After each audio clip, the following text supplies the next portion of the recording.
சோசன friends, நம்ம எதிரியை குறித்து பார்த்து கொண்டு வருகிறோம்.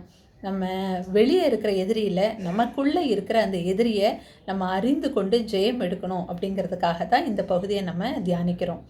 நம்ம அடுத்ததாக பார்க்கவிருக்கிறது சாராள். சாராளை பற்றி தெரியாமல் யாருமே இருக்க மாட்டாங்க. ஆதியாகமம் 16வது அதிகாரம் 2வது வசனம், நான் பிள்ளை பெறாதபடிக்கு கர்த்தர் என் கர்ப்பத்தை அடைத்திருக்கிறார், என் அடிமை பெண்ணோடே சேரும், ஒருவேளை அவளால் என் வீடு கட்டப்படும்னு சாராள் சொல்கிறாங்க. ஆக்சுவலாக நம்ம ஆபிரகாமுடைய பேர் எப்போ ஆதியாகமம் 11வது அதிகாரத்தில் பார்க்குறோமோ, அதற்கப்புறம் ஃபுல்லாக நம்ம பார்த்தோன்னா தேவன் ஆபிரகாம் கிட்டேயே பேசுகிற மாதிரி இருக்கும். இல்லை, தேவன் ஆபிரகாம் கிட்ட தான் அதே மாதிரி எல்லா வாக்குத்தத்தத்தையும் எல்லா காரியங்களும் ஆபிரகாம் கிட்ட சொல்கிறார்.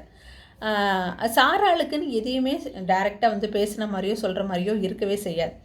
ஆனால் தேவன் அவருடைய பிளானில் யாரை வச்சுருந்தார், வெளியே டைரெக்டாக சொல்லலைனாலும் அவருடைய பிளானில் யார் இருந்தாங்க அப்படின்னா சாராள். ஏன்னா சாராளால் தான் உனக்கு குழந்தை பிறக்கணும் முதல்லையே தேவன் சொல்லியிருக்கலாம். எப்போ ஆபிரகாம் கேட்குறாரோ, அடியன் பிள்ளை இல்லாது இருக்கிறேனே, எனக்கு என்ன தருவீர், நான் இந்த எலியேசரை பிள்ளையை என் பிள்ளையாக ஏற்றுக்கொள்ளட்டுமாங்கும்போது கர்த்தர் சொன்னார், உன் கர்ப்ப பிறப்பானவனே உனக்கு புத்திரனாக இருப்பாய் அப்படின்னு. அப்போவுமே சொல்லியிருக்கலாம், சாராளுக்கும் உனக்கும் உள்ள புத்திரன்னா உனக்கு புத்திரனாக இருப்பான் அப்படின்ட்டு. நம்ம ஆதி ஆகமத்திலேருந்து நம்ம பார்த்தோம் அப்படின்னா புருஷன்தான் தலையாக இருப்பான், புருஷனுக்கு கீழே நீ ஊழியராக உதவி செய்கிறவங்களாக நீங்கள் இருக்கிறீங்க அப்படின்ட்டு தான் ஏவாளையே தேவன் படைக்கிறார். அதனால் தேவன் டைரெக்டாக பேசினது யாருன்னா தலையாகிய ஆபிரகாம் கிட்ட தான் பேசினார், மனைவியாகிய சாராள் கிட்ட பேசலை. அதனால் சாராள் என்ன நினச்சிட்டாங்கன்னா, எனக்கு இல்லை போல் அந்த வாக்குத்தத்தம், என் கணவருக்கு தான் அந்த வாக்குத்தத்தம் அப்படின்ட்டு, சரி நீங்கள் தான் உங்கள் கர்ப்ப பிறப்பில் தானே பிறக்கணும், நீங்கள் ஆகாரோட நீங்கள் சேர்ந்து ஒரு குழந்தைய எனக்கு நம்ம வீடு கட்டுறதுக்காக நீங்கள் பெற்று கொடுங்கன்னு சாராள் செய்கிறாங்க. இது எதை காட்டுதுன்னா, தன் மேலே தேவன் என்ன அழைப்பு வைத்திருக்கிறார்னு ஒருத்தருக்கு தெரியல அப்படின்னா நம்மளுடைய அந்த அறியாமையே நம்மளுடைய எதிரியாக மாறும். எப்போ ஆகார் தான் கர்ப்பவதியாக இருக்கிறேன்னு தெரிந்து தன் நாச்சியாரை அற்பமாக எண்ணினாங்களோ அப்போ சாராள் சந்தோஷப்பட்டாங்களா? சரி, என்னவா இருந்தான்னு என் வீடு கட்டப்படட்டும்னு நினச்சாங்களா? இஸ்மவேல் வளரும்போது அந்த இஸ்மவேல் மேலே அன்பு வைத்து ரொம்ப பிரியமாக இருந்தாங்கன்னு நம்ம எங்கேயுமே வாசிக்கிறோமா? இந்த இஸ்மவேலை துரத்தி விடுங்கன்னு யார் தான் சொல்கிறான்னா சாராள் தான் சொல்கிறாங்க. அப்போ இஸ்மவேல் பிறந்து வளர்ந்து ஒரு 13-14 வயசு இருக்கும்னு சொல்லப்படுது இல்லையா, இஸ்மவேலை வெளியே அனுப்பும்போது. அப்போ இத்தனை வயசு வரைக்கும் கூட சாராளுக்கு இஸ்மவேல் வேலை ஒரு பிரியமோ ஒரு அளவு கடந்த நேசமோ இருக்கிற மாதிரி நம்ம பார்க்கல.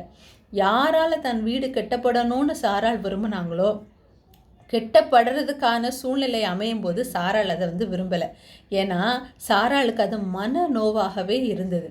ஆக்சுவலாக தேவன் என்ன வச்சுருந்தார்னா, ஆதியாகமம் 17:16 நான் அவளை ஆசீர்வதித்து அவளாலே உனக்கு ஒரு குமாரனையும் தருவேன், அவள் ஜாதிகளுக்கு தாயாகவும் அவளாலே ஜாதிகளின் ராஜாக்கள் உண்டாகவும் அவளை ஆசீர்வதிப்பேன் என்றார். இந்த ஆசீர்வாதம் சாராள் மேலே இருந்தது. இது சாராளுக்கு தெரியாததுனால தான் என்ன செஞ்சாங்க, ஆகாரை அவங்களுடைய லைஃப்பில் தெரியாமல் கொண்டு வந்தாங்க.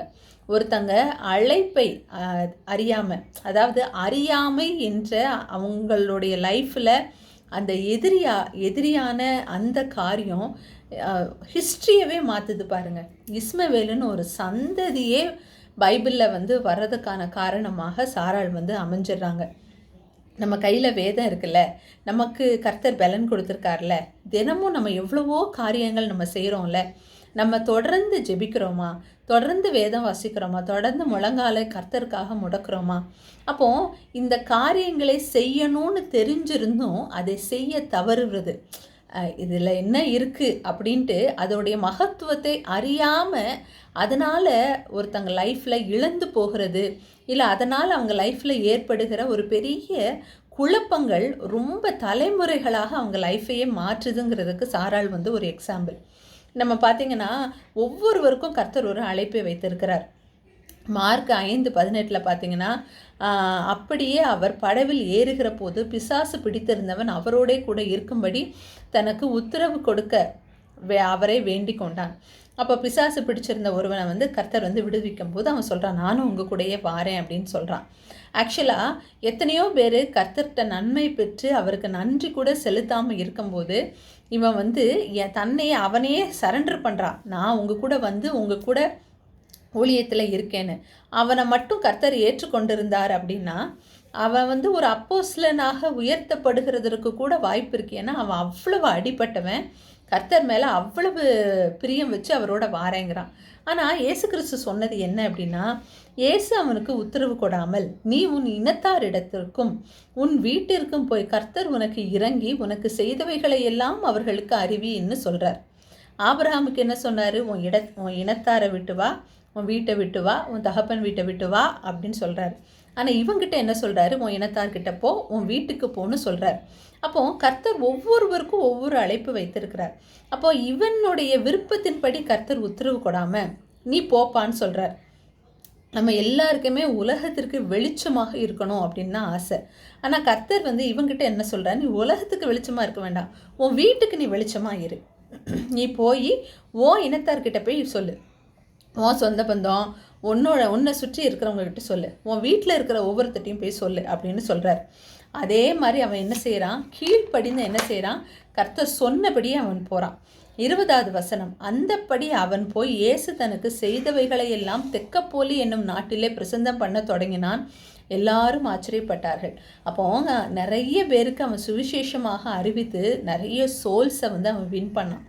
அப்போது கர்த்தர் பைபிளில் இப்படி சொல்லியிருக்கு, ஆபிரகாம் இப்படி பண்ணியிருக்காரு, யாக்கோபு இப்படி பண்ணியிருக்காரு, இப்படி ஏசாயா தீர்க்கதரிசி இப்படி பண்ணியிருக்காரு, எலியா இப்படி பண்ணியிருக்கிறாரு நம்ம விரும்புகிறோம். ஆனால் கர்த்தர் நமக்கு என்ன வைத்திருக்கிறாருங்கிறத நம்ம அறியாமல் போனோம்னா, சாராள் தனக்கு எவ்வளோ பெரிய ஆசீர்வாதம் வைத்திருந்தாங்க, ஜாதிகளுக்கு தாய் அப்படிங்கிற அந்த ஆசீர்வாதம் தனக்கு உண்டுங்கிறத சாராள் அறியாமல் இருந்ததுனால தான் ஆகாரை வந்து அவங்க லைஃப்குள்ளே கொண்டு வராங்க. அப்போ நமக்கு தேவன் என்ன வைத்திருக்கிறாங்கிறத அறியலைன்னா நாமளே நம்ம லைஃப்பில் எதிரிகளை உருவாக்குவோம். நாமளே நம்ம லைஃப்பில் பெரிய ரிக்ரெட்னா என்ன சொல்கிறது, பெரிய மன வருத்தத்தை நாமளே நமக்கு ஏற்படுத்திப்போம். அந்த அறியாமையிலேருந்து வெளியே வரணும்னா நம்ம வேதத்தோட ஜெபத்தோட கர்த்தரோடு இசைந்திருக்கும்போது கர்த்தர் அந்த எதிராளியை அழிக்க உங்களுக்கு பலன் கொடுப்பார். God bless you.